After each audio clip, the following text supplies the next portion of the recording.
Hey guys, in tonight's video we find out what it was like to survive a Viking raid. Before we get started, please take a moment to like and subscribe if you enjoy this type of content. Also comment if there is a topic you would like me to cover and where you are watching from. I'm very grateful for every one of you and hope you enjoyed tonight's story, The First Snow Falls. It started with the snow, not the fun kind you'd play in, but the kind that comes with wind sharp enough to slice through your coat and settle in your bones. The kind that tells you, hey, you're not going anywhere for a few months, so you better get cozy or get dead. The villages of this tiny coastal spot. We're talking maybe 20 houses, a chicken coop, and one drunk guy who thought he was a prophet, had been brazing for it since the last frost. They chopped wood like their lives depended on it, because, well, it did. Salted every scrap of fish they caught, dried meat, pickled onions, and patched their roofs with moss and prayers. It was a quiet place, peaceful even, with goats yelling like they ran the show, and kids stomping around in boots too big for them. But beneath all the normal winter prep, there was this tension, this tight feeling in everyone's chest, like the air itself had a warning in it. You see, this wasn't just any winter. Word had been spreading. Fishermen from the next village swore they'd seen shapes out on the sea. Long, narrow boats with curved prows that looked like dragons. No one wanted to say it, but they all thought it. Vikings. The kind who didn't knock, didn't chat, didn't even say hi before burning your house down and sailing off with your food, your silver, and sometimes your grandma. And the worst part, it wasn't even raiding season. Most Viking attacks happened in warmer months, when the sea wasn't trying to kill you and your toes weren't trying to freeze off. But the rules were changing. Maybe these new raiders were just more desperate. Maybe they didn't care about the cold, or maybe they liked the fact that no one would expect them in the dead of winter when villages were at their weakest, thin on food, firewood, and hope. The village elder, a guy named Osric with a beard so long it probably had its own stories, started acting strange. He stopped drinking, which scared everyone. He took to sitting near the fire pit in the middle of town, muttering things like, "not again," and "they'll come when the wolves howl." Super comforting stuff, really. The rest of the villagers tried to ignore him, but let's be real. When the old drunk stops drinking and starts predicting doom, people listen. Slowly changes crept in. More watchmen at night. Women kept their kids indoors. The men sharpened axes that were meant for wood, but could double as weapons. People were nervous, and nervous people make weird choices. One guy started sleeping in his barn with his sheep, said he'd rather burn with them than leave them behind. Another family buried their few coins and valuables behind the chicken coop, which would have been smart if their chickens weren't such enthusiastic diggers. Still, there was no sign of danger. Not really. Just cold wind, falling snow, and the long, slow nights that stretched like shadows. Fires burned lower to save wood.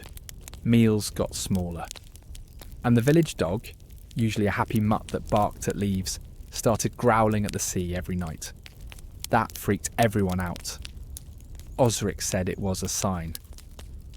When even the beasts feel it, the storm's already on the way, he muttered. And then one morning the snow came down harder than usual. Thick flakes, heavy sky, that dead quiet that only happens when the world is buried under white. A boy named Edric, maybe 10 years old and nosy as ever, climbed up the hill behind the village to check his rabbit traps. He came back pale as death, didn't even say a word. Just pointed. People followed him to the top. Out on the horizon, barely visible through the falling snow, were shapes. Not rocks, not whales. Long, thin shapes, moving slowly like knives gliding over glass. Longboats. At least 3, maybe more. And that's when it stopped being winter. That's when it became something else. Hunger, cold, and fire were bad enough on their own. But when you mix them with fear, and sails with dragon heads on them, you get a whole different kind of storm. The villagers didn't scream or panic. Not yet. They just stared. Quiet. Still. The only sound was the wind whistling through the trees like it was trying to say, "Told you so." And in that frozen moment, everyone knew deep down, this winter wasn't going to be about staying warm, it was going to be about staying alive. The thing about fear is it doesn't always make you run around screaming. Sometimes it just makes you quiet. Too quiet. That's how the village felt after those longboats were spotted in the fog. Nobody said much. No yelling, no arguments, not even Osric's usual drunken mumbling. People just sort of moved slower, like every step had to be thought through. The village council, which was really just 5 grumpy old men, and one woman who always had a shovel in her hand, met that night in the longhouse. It was cold and they barely had enough firewood to keep the place warm. They argued over what to do. Some said run into the forest and hide. Others said stay and defend. One guy suggested praying harder. That was met with some sighs. In the end, they decided to prepare the village as best they could. They knew they probably couldn't win if it came to a fight. But maybe, just maybe, they could stall long enough for the Vikings to get bored and move on. The next morning, things changed fast. The villagers built barricades. Nothing fancy, just logs, rocks and whatever they could find. They reinforced doors with extra planks, dug shallow trenches, and poured oil into clay pots to light quickly if needed. A few people even climbed onto their roofs to get a better view of the coastline. Wrapped in blankets and holding rusty spears, the kids were told stories to keep them inside. Monsters in the woods, ghosts in the snow, anything to keep them from wandering out. But some of them knew kids can feel it when something's off. One boy, barely 7, started sleeping with a knife under his straw mattress. Said he wanted to be ready in case the firemen come. That one broke a few hearts, and the cold didn't help. It crept in like a thief, slipping through cracks in the walls, turning breath into steam. Water froze in buckets. Fingers went numb. People wore every piece of clothing they had, even sleeping in them. But no one slept well. Every creak of the trees outside sounded like footsteps. Every gust of wind that hit the door made hearts jump. Someone posted a lookout day and night on the hill where the longboats were first seen. The first guy lasted half a shift before begging to be replaced. Said the silence was too loud, said the fog watched him back. Another person swore they saw movement in the trees by the shore, but when they checked, there was nothing. Just animal tracks and the wind. Still, that was enough to set the village on edge again. Some of the women began hiding supplies under the floorboards, dried fish, cheese wrapped in cloth, a few loaves of stale bread. If they had to flee, they wanted something to take. Some of the men started sleeping with weapons by their side. Axes, hammers, even broken farm tools. Anything with a point or an edge. And not because they thought they'd win in a fight, but because no one wanted to die lying down. Osric, the elder, went full doomsayer, started saying weird stuff like, "If they come by night, burn your own house before they do." That got him some worried looks, but no one really told him to stop. He wasn't wrong. Everyone was thinking the same thing. They just didn't want to say it. Then came the footprints. One morning, near the eastern edge of the village, someone found a trail in the snow. Long strides, deep impressions, boots bigger than anyone in town wore. And they weren't alone. There were smaller tracks too, maybe animal, maybe not. Some folks swore it was nothing. Others whispered the Vikings were already scouting the land. Either way, it made everything 10 times worse. The lookout post doubled. The food rations got stricter. And the fires? They burned lower now, not just to save wood, but to avoid drawing attention. The village turned dark and quiet, even during the day. Smoke was kept to a minimum. Laughter disappeared. Everything felt like it was waiting, and in the middle of all that tension, something strange happened. People started to look out for each other more. It wasn't planned, it just happened. A family short on firewood woke up to find a fresh stack outside their door. Nobody claimed it. One old woman, who couldn't walk well, found that her roof had been patched overnight. Even Osric, old as he was, had someone leave him a bowl of warm broth at dusk. Fear might have made them quiet, but it also made them close. The village became one big, shaking, cold family. Nervous, exhausted, and scared, but still together. Every day felt like the last calm moment before a storm, and when the wind howled at night, the village held its breath, waiting for sails in the snow. It happened just before dawn, the kind of hour when everything's still and weird, and the world feels like it's holding its breath. The village was mostly asleep, except for the poor souls on watch duty, bundled in cloaks, whispering to stay awake, trying to stop their teeth from rattling like dice. The fog rolled in heavy that morning, thicker than usual, like it had something to hide. It moved low, crawling across the snow, like it didn't want to be noticed, and that's exactly when the lookout on the ridge saw them. At first just shadows, vague and long and far too straight to be whales or rocks. Then one of them tilted slightly, and he saw the shape of a dragon's head rising from the bow of a boat. Not one, not two, a line of them, silent, steady, and worse, close. They were cutting through the water like it was silk. No drums, no shouting, just that eerie quiet that made your gut twist up. The lookout didn't scream. He didn't even run. He just stood there watching, frozen in place, like the snow itself had grabbed his boots. It wasn't until the fourth boat emerged that he bolted down the hill, like his hair was on fire. He stumbled into the village shouting, "They're here, the sea's crawling with them." That was all it took. The place erupted, not with chaos, but that panicked kind of quiet where everyone is moving fast but no one's saying anything. Doors flew open, men grabbed weapons, mothers gathered their kids. Someone tossed a bundle of salted fish into a sack. Others just stared at the sky like they were trying to remember prayers they hadn't said in years. Osric, the old man who everyone thought was half mad, climbed up on a barrel and shouted, "If you have hands, then use them. If you have feet, then move them. This is it." It was the most coherent thing he'd said in days. The longboats glided towards shore like they had all the time in the world. No rush, no fuss. Like they'd done this 100 times before. And they had.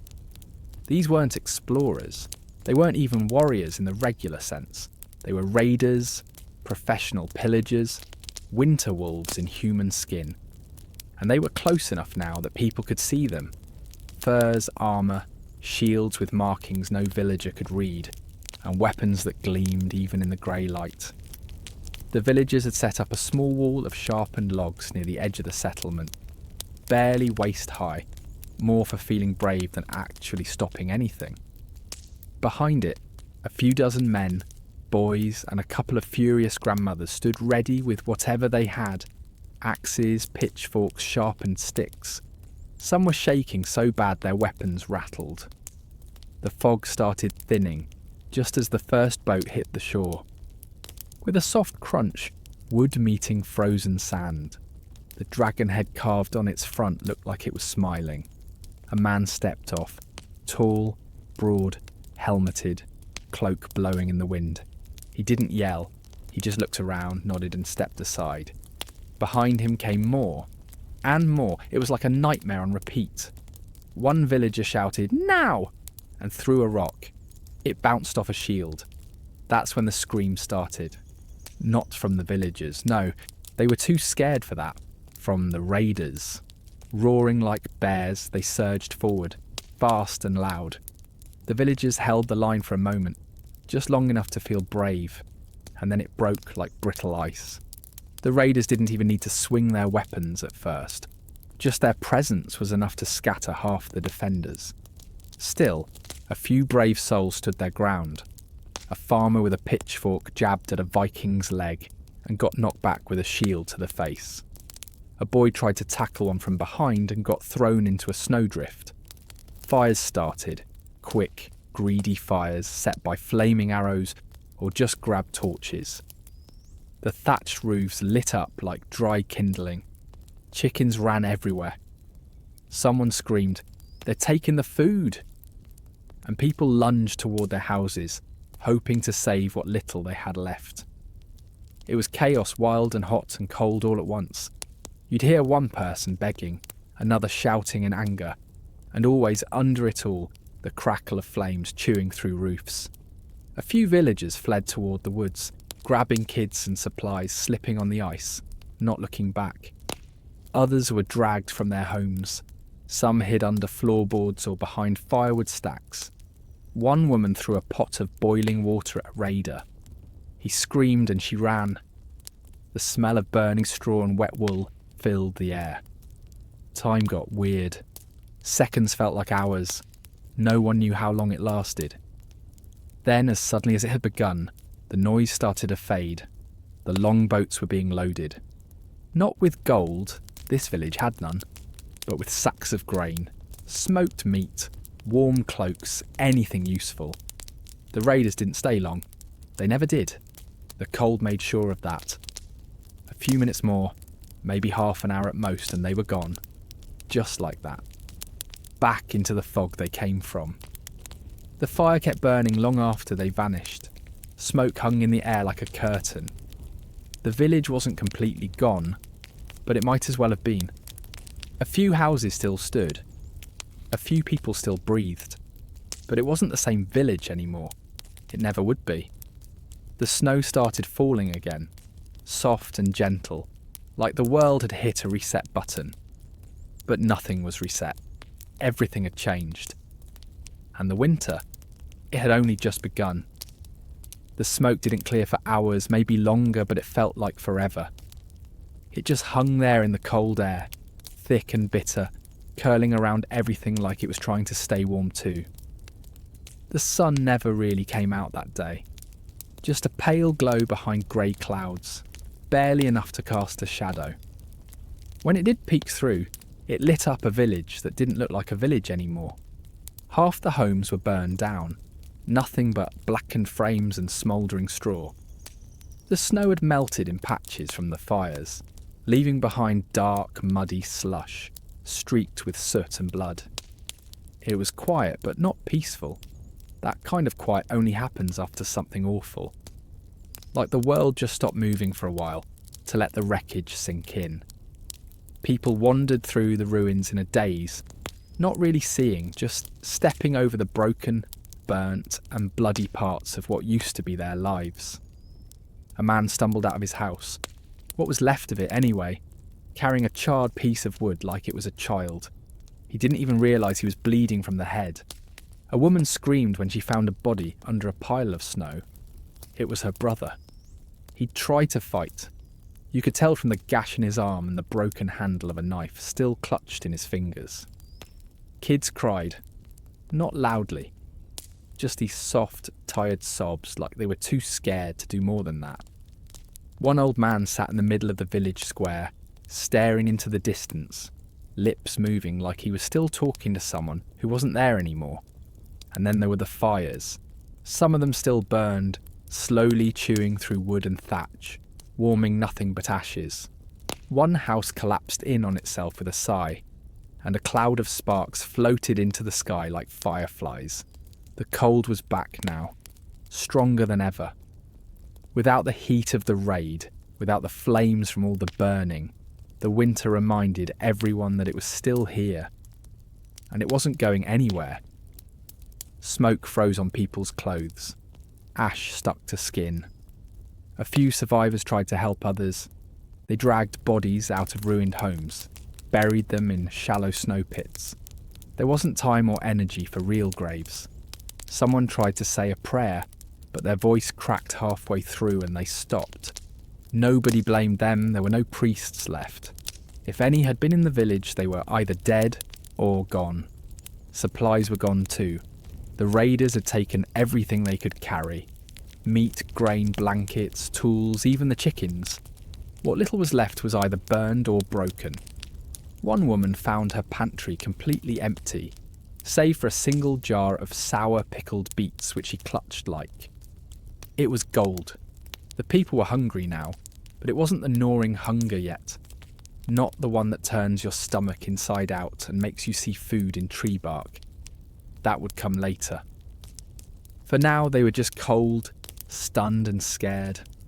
And the worst part, they knew it wasn't over. Viking raids weren't like storms. You didn't just wait for them to pass and then go back to normal. The boats might have vanished into the fog, but the damage stayed. And they could come back. Maybe next week, maybe tomorrow, maybe never. But the thought hung over everyone like a blade. Some villagers talked about fleeing, going deeper into the woods, trying to find shelter elsewhere. But where? Other villages were just as poor, just as vulnerable. Some had already been raided. And the forest was no safe haven either. Wolves, bandits, starvation. That way led to death too. But staying felt like death in slow motion. Osric, who somehow had survived the attack, though nobody saw him lift a finger during it, started preaching again. He said the fire was punishment, that the gods were angry, that they'd been too soft, too trusting. That didn't go over well. A few people shoved him into the snow and told him to shut up before they buried him in it. He did, for a while anyway. Others tried to fix what they could. They patched up walls, tried to rebuild the barricade, gathered what wasn't stolen or scorched. A group found the village's one good axe under a collapsed roof. It became a treasure. Not for chopping wood, but because it could be used as a weapon next time. And everyone was thinking about next time. The children especially changed fast. They stopped playing. They walked quieter. One boy refused to let go of a wooden spoon. He said it was his sword, and he was going to stab the next Viking in the eye. Nobody laughed, not even a smile. The air smelled like wet wood and old blood. The cold bit harder. And the night came down fast, thick and early, like it was in a hurry to end the day. Fires were lit carefully now, small and low, just enough to keep frostbite away. People huddled together in the few shelters still standing, sharing what little warmth they had left. Some cried softly, others just stared at the walls. One mother braided her daughter's hair with shaking fingers, whispering old lullabies like the world hadn't gone to hell that very morning. And outside, in the dark, the snow began to fall again. Slow, silent, soft, covering everything. The blood, the ash, the broken things. As if the sky was trying to hide what had happened. But it couldn't. Not really, because some fires burned too deep to be put out by snow. The village looked like a bad dream the morning after, except no one had slept, and no one was waking up from anything. Just smoke still hanging low, snow slowly swallowing the wreckage, and people walking around like ghosts in human skin. You couldn't tell where the frostbite ended and the burn marks began. Half the houses were piles of ash. The rest were shells with black streaks up the sides, and broken doors that flapped in the wind like tongues trying to speak. It was colder now, maybe not in temperature, but in feeling. The kind of cold that didn't just nip your nose, but sank into your bones and whispered, "You're not going to make it." The survivors had names, but no one used them. They just worked. Quietly. They pulled burnt beams out of the snow. They dragged the dead to the tree line. They sorted through rubble looking for anything useful. A half-burned cloak, a dented pot, a bit of salted meat that hadn't turned to charcoal. And the food. That was the big one. Gone. All of it. The raiders took what they could eat and torched the rest. The grain stores. Black powder now. Smoke-cured meat. Gone. Root cellars. Dug up and raided. It was like the Vikings didn't just want to steal from the village. They wanted to erase it. By mid-morning, the survivors were already down to their last handfuls of dried peas, a few frozen turnips buried under the snow, and one terrified goat that had somehow escaped the slaughter and now refused to stop shaking. The council, or what was left of it, 2 old men and a woman missing a few fingers, met again in the half-burned longhouse. They didn't argue this time, there wasn't much to say. The question was simple. Do we stay, or do we leave? Staying meant trying to survive in a place with no food, no shelter, and no guarantee the raiders wouldn't return. Leaving meant risking the forest in winter, with children, injured people, no horses, and wolves that had already been howling every night since the raid. Either way, someone was going to die. Probably more than one. Osric, who'd somehow found his old walking stick, stood in the middle and said, "We're dead either way. But one way, we die slower." Comforting, really. But he wasn't wrong. Most decided to stay. For now. Maybe build temporary huts out of the wreckage. Maybe hunt. Maybe trap something in the woods. They didn't have a real plan. Just that raw human instinct that says, keep moving, don't stop. So they moved. The men and older boys took to the woods with whatever they had. Clubs, dull axes, even sharpened sticks. Hunting parties with no hunting skills. They came back with squirrels, a fox and one. Half-rotted deer that had clearly been dead a few days. No one complained. The women boiled bones, made broth, dried the skins, used the hooves. Every scrap was life. Fires were built in the snow using damp wood that smoked more than it burned. It kept the frost away, but barely. A few people got frostbite. One boy lost 2 toes, didn't even scream. Just sat there staring at his foot like it had betrayed him. The children changed fast. Games turned into survival drills. A girl barely 10 years old could now gut a rabbit and clean a knife without blinking. The cold became normal. Hunger became a quiet roommate. And silence. That became the language everyone spoke. But the hardest thing was sleeping. Not because it was uncomfortable, though it was, or because of the cold, though it was brutal, but because sleep meant dreams and dreams meant remembering. Some people didn't want to close their eyes. They were afraid of seeing fire again, afraid of seeing who didn't survive. One woman kept waking up screaming her husband's name. Another just stopped talking altogether. She sat by the same burnt wall every day, holding a baby blanket with nothing in it. No one asked questions. Everyone had their own ghosts now. Some of the younger ones started whispering about leaving in the night, heading south toward the next village. Maybe they had food, maybe they hadn't been raided. But the elders said no, said the woods were cursed, that moving now would be suicide. Maybe they were right. Or maybe they just didn't want to die alone. A few folk started carving strange runes into the snowbanks, old symbols no one talked about, meant to ward off evil.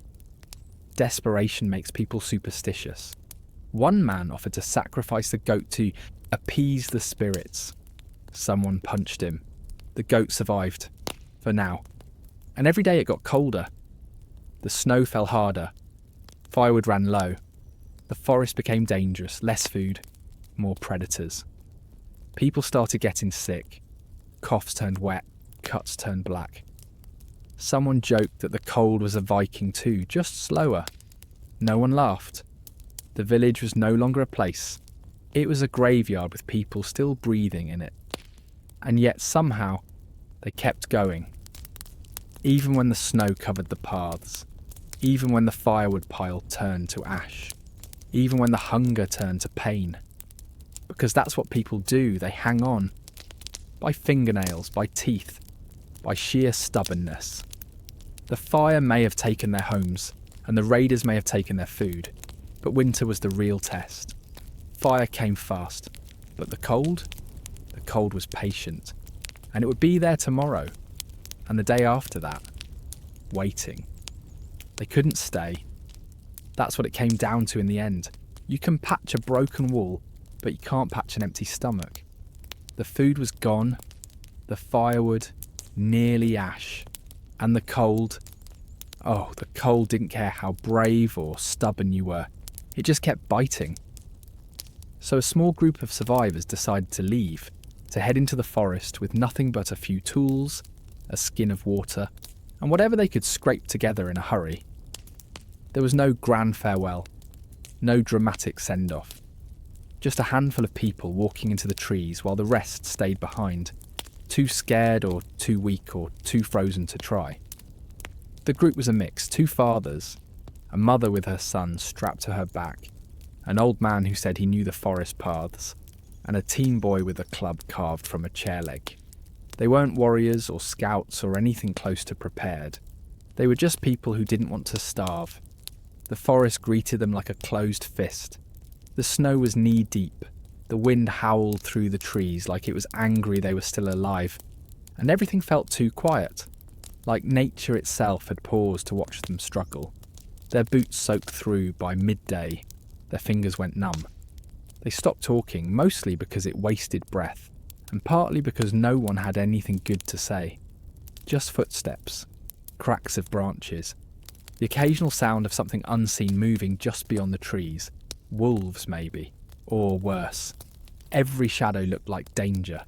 Every distant sound made someone flinch. But they pushed on. They had to. Back at the village, people were dying slow. Out here at least they had a chance. The plan, if you could call it that, was to find the old hunter's cabin, said to be a day's walk through the woods. It wasn't much, just a shack with a fireplace, and maybe some old snares, but it beat freezing in a burned-out hut. The old man, Bjorn, said he remembered the way, said he used to hunt there when he was younger. But Bjorn couldn't remember what he ate for breakfast last week, and after a few hours even he started second-guessing. That rock looks familiar, he'd say. No, wait, maybe not. Confidence turned to doubt. The trees all looked the same. Snow covered every path. They might have walked in circles. By nightfall the cold had turned vicious. Not just outside your coat cold, but the kind that creeps into your lungs, makes it hurt to breathe.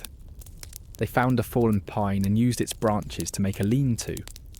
The fire they built was pitiful, more smoke than heat. They sat huddled together, backs to the wind, sharing dried bark and frozen berries they'd found under the snow.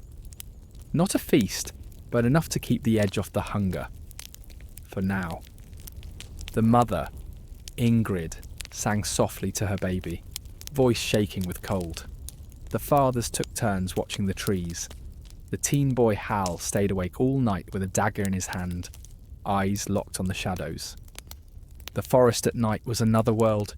Trees creaked, owls called, snow shifted, and always the feeling of being watched. Morning came slow and grey. They were alive but barely. Frost clung to their clothes. Fingers were stiff. One man's lips had turned blue, but they kept walking. No time for rest, no time for doubt. Bjorn swore they were close. The cabin had to be just over the next hill, or maybe the one after. They pushed forward, stumbling, slipping, breathing in ragged gasps. And then finally, just before sunset, they saw it. A dark shape tucked under a rocky ridge. The roof had partially collapsed and a tree had fallen across the porch. But it was real. Not a dream, not a ghost story. Real. They didn't cheer, they didn't cry, they just dragged themselves inside, broke the ice in the fireplace, and started the fire that would save them. For the first time in days, they felt heat that didn't come from panic. The inside of the cabin was cramped, dusty, and smelled like old animal skins, but it was a palace compared to what they left behind. There were even a few rusted traps hanging on the wall. Hal set one that night and caught a rabbit by morning. It was skinny, tough, and barely more than bones, but they cooked it anyway. Ate every bite, even the organs. The baby smiled for the first time in days. It didn't mean they were safe, not by a long shot, but it meant they had a shot. The forest still loomed outside, dark and dangerous. The cold still pressed against the walls. But they had fire. They had each other. And they had enough strength left to hope. That's what survival is sometimes. Not courage or strength, just choosing to keep walking when every part of you says stop. Back in the village, the snow was falling again. The fires were dying out. But in the woods, a small fire burned bright inside a crooked little cabin. And that was enough. For now. It wasn't the fire that got most of them. It was the cold. Slow. Quiet. Patient. You can hear someone scream when a sword cuts, but nobody hears your body shutting down when frost moves through your blood. The cold didn't come in a roar like the raid.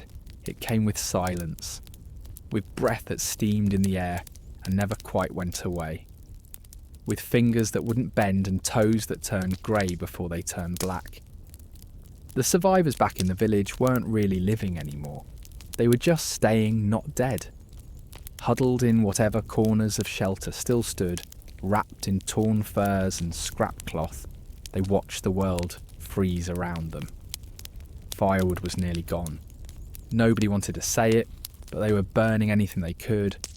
Broken furniture, splintered doors, even Osric's walking stick. He didn't argue. He just sat there, hands buried in his sleeves, eyes glazed over, like the warmth had left his mind before it left his body. And then came the first real death from the cold.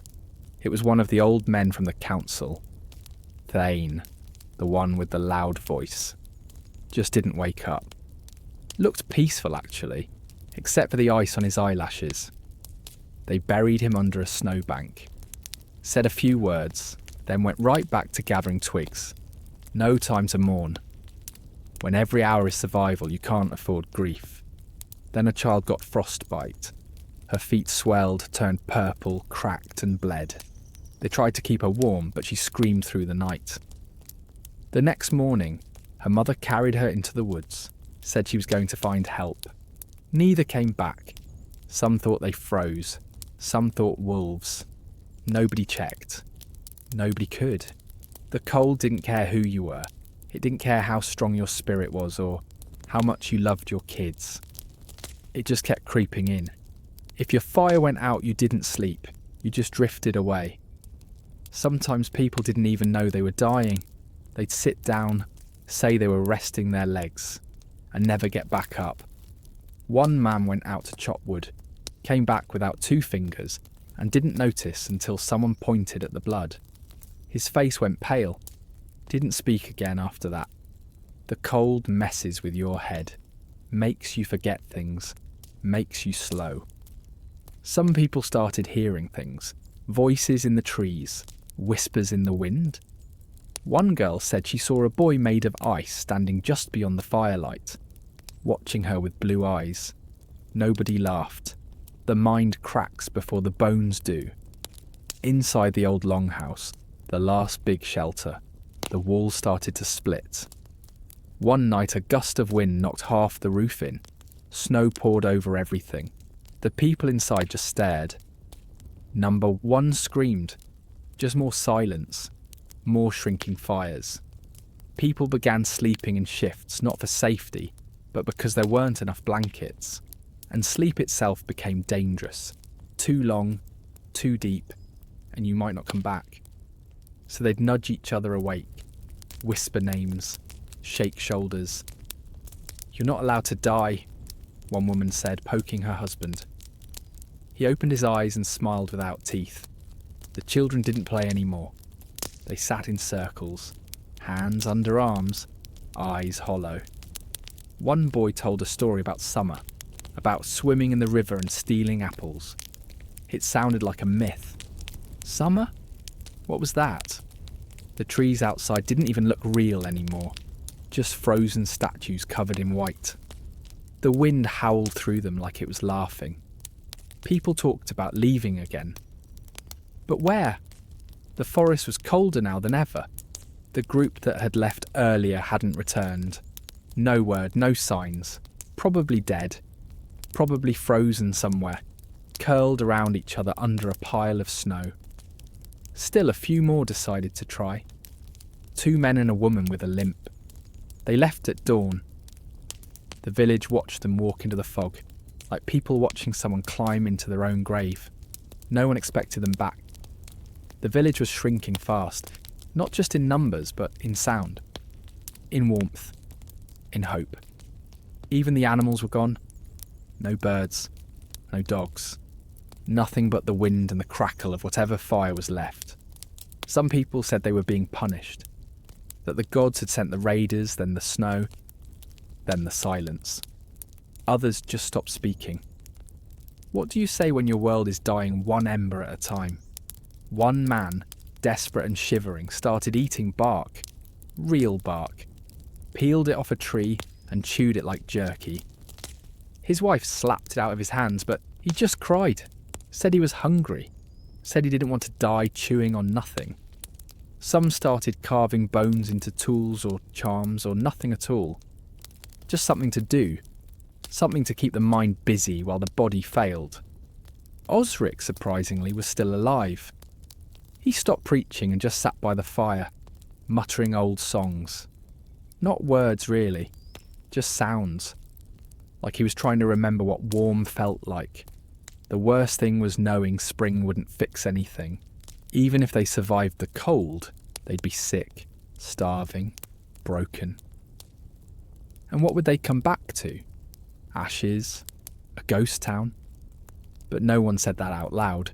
They just fed the fire, pulled blankets tighter, took turns sitting close and walking outside to keep their blood moving.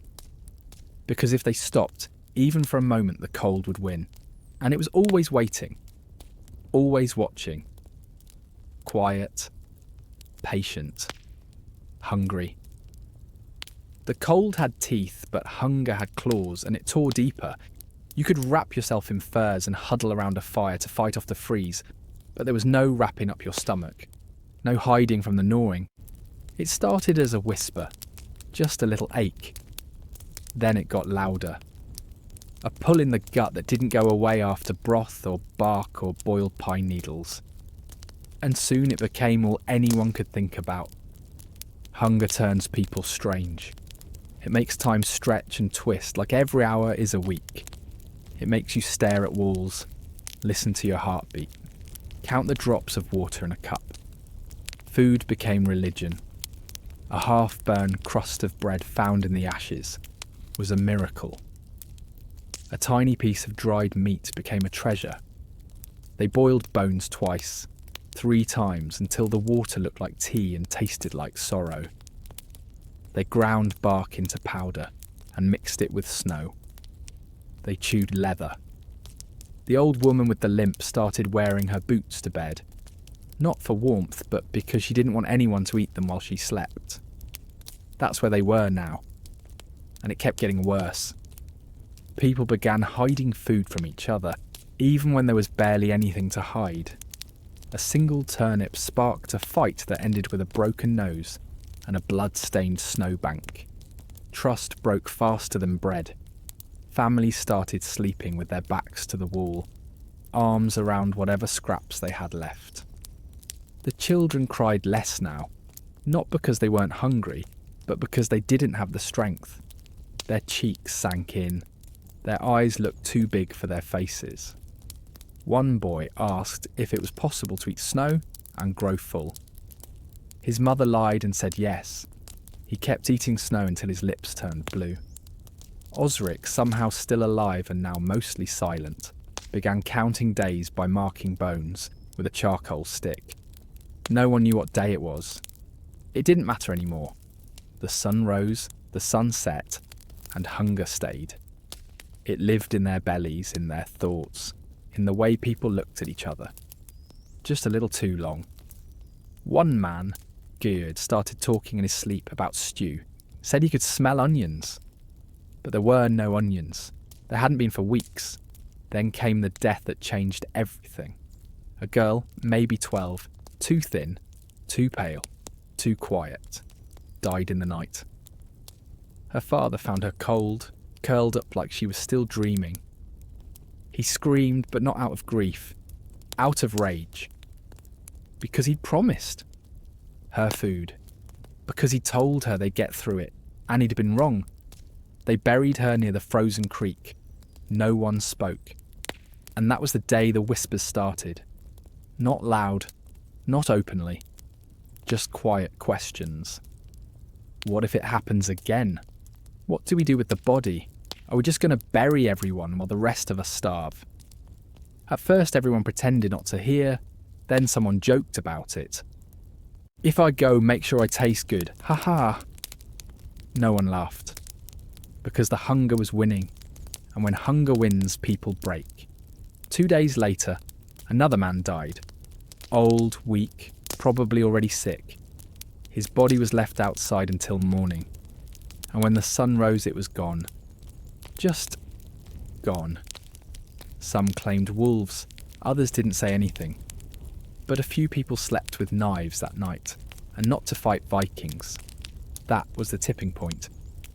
The next morning, a woman stood by the fire and said it plain. We're not going to survive unless we do what has to be done. No one stopped her. No one shouted, just quiet nods, a few tears. Not because they agreed, but because they were tired. And so it began, the unthinkable. Only the dead. That was the rule. No killing, no harming the living. Just survival. They tried to be respectful, covered the bodies, said prayers, took only what they had to. But respect doesn't fill your stomach. And soon there were fewer prayers, less shame. The bones were cleaned, buried deeper. Fire pits were hotter. Osric started singing again, strange little songs about old gods and sacrifice. People let him. They didn't care anymore. What mattered was getting through the day, 1 hour at a time. Hunger changes your limits.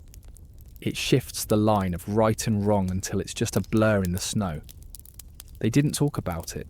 They didn't name it. But it happened. And with every grim meal they got quieter. Number not just to the cold, but to themselves. The ones who couldn't do it left.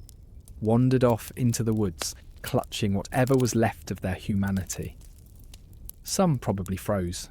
Others maybe found peace. But the rest stayed. Ate, survived. It was ugly. It was awful. But it kept the fires burning. It kept the bones moving. And the hunger, while never gone, backed off just a little. Enough to think straight. Enough to breathe. The sky stayed grey, the snow kept falling. But the survivors learned not to flinch anymore. They crossed the line. And there was no going back. It didn't happen all at once, spring never does. But one morning something changed. The wind still blew, but it wasn't slicing anymore. The sky, usually locked in shades of grey and white, had this pale blue haze in it, like the sun was finally remembering how to climb again. One of the kids, the same boy who once chewed bark and called it bread, noticed first. He pointed at the icicles hanging off a half-burnt roof and said, "They're dripping." Nobody believed him at first. But they looked, and sure enough, tiny drops, slow and steady. Water. Real, moving water. And just like that, something shifted. Not much, but enough. The snow didn't melt overnight, but it started sinking, packing tighter underfoot. The frost didn't bite so hard.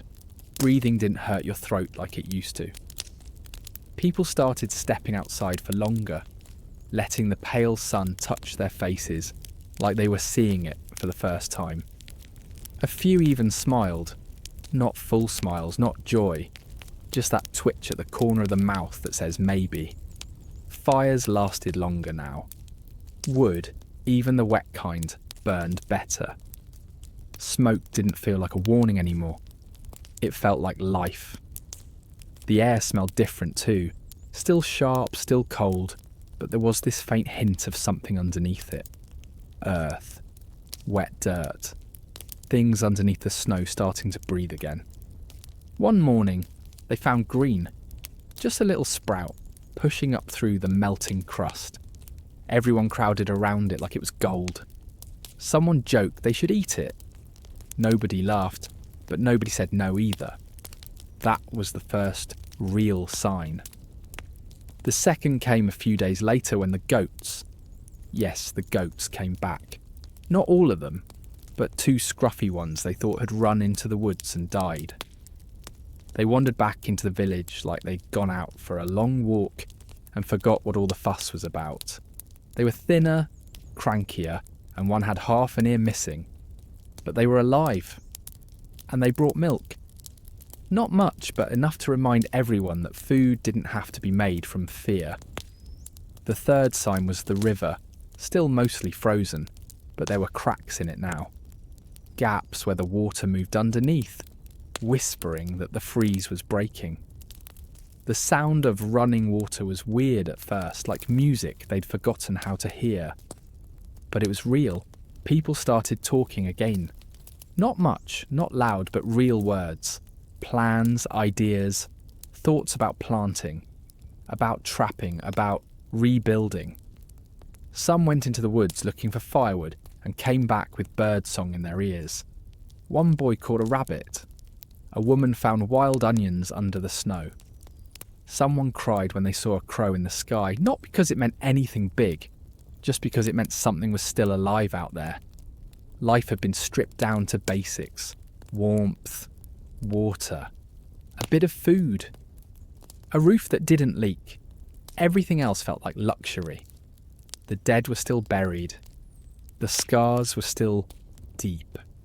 No one had forgotten. But they didn't flinch at every creak anymore. The fear was still there, but quieter now. The kind you can live with. A few people even joked again. Soft things. Dry things, like, "I swear if I ever see another boiled pine cone, I'm leaving the village." Stuff like that. It didn't matter if it was funny. It mattered that they were trying. The hunger didn't disappear. People were still thin, still sick, still weak. But now they had goals. The woods were safer. The snow wasn't so deep. You could walk without worrying about falling through ice or freezing solid mid-step. One day someone climbed the ridge where the longboats were first seen. Just stood there. No sails, no raiders. Just sky and sea and melting snow. For the first time, it didn't look like death. It looked like distance. Like something behind them. They still didn't talk about what they did during the worst days. The hunger, the cold, the decisions. That stayed quiet. That stayed buried. But now they looked forward. They started gathering stones to rebuild walls. Started digging into the thawing earth with sticks and fingers. Looking for places to plant. No seeds yet, but hope planted itself first. One woman said she had a few saved, wrapped in cloth at the bottom of her basket. Another found a hidden jar of barley, half burnt but maybe still good. They worked with what they had. That was the way now. You use what's left, you build from the scraps. And somehow, that was enough. Even Osric came out one day, blinking like a mole, and said the gods must have changed their minds. Or maybe, someone whispered, they were never watching to begin with.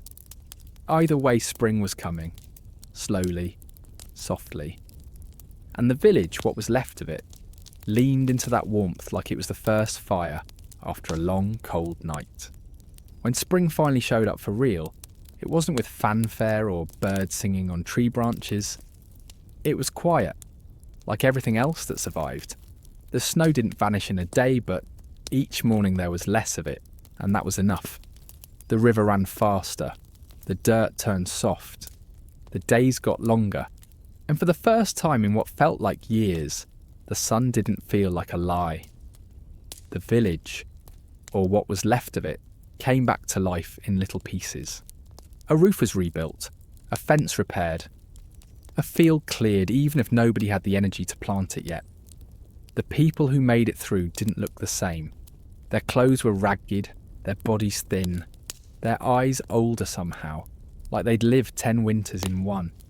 But they were still there. That counted. Every survivor had scars now, on their hands, their legs, their faces. But the deepest ones weren't visible.